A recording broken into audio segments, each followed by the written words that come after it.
saying that because of the degree of dependency of the local economy on tourism, you in a business that happens to be 5 miles from the beach are much more likely to be dependent on the tourism economy and thus subject to legitimate damages. Absolutely. And then as you look at I can't pay claims if you're 95 miles from Panama City. I mean, remember the three requirements of an eligible claim: proximity, dependence on natural resources, industry. Obviously, you have to draw some lines there.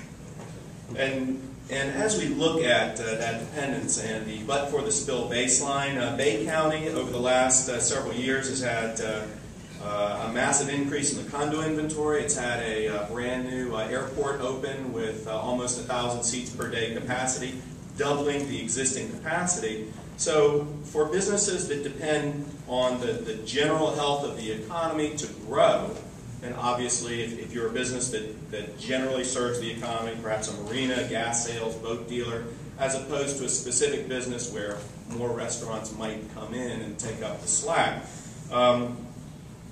is it appropriate to think that the counterfactual baseline would be very different for different counties across the central? Yes.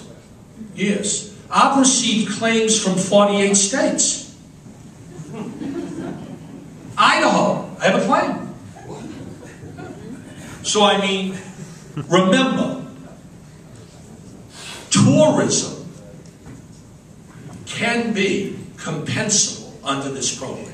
That's what Senator Nelson meant when he said that an eligible claim does not require that there be oil on the beach.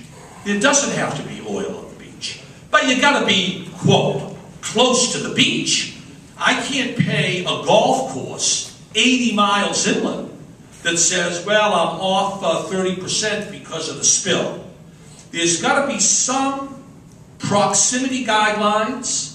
There's got to be some guidelines dealing with what industry you're in. If somebody says to me, I am off 20%, I sell candy, and my candy store is on the beach. Now, it's not dependent on natural resources in the sense that you're not selling fish, you're selling candy. But you're so close to the beach, it's your first point about the impact of tourism. Some money ought to be paid that candy store. I don't know how much. But that's far different from somebody who's in Boston and says, I sell the best shrimp scampi in Boston at my restaurant, and I can't get Gulf shrimp, and therefore my restaurant business is off 20%, and send me a check. Well, you're an awful far away from the Gulf. So that's what I meant when I said I will be more generous than any court would be. But there have to be some lines drawn, obviously.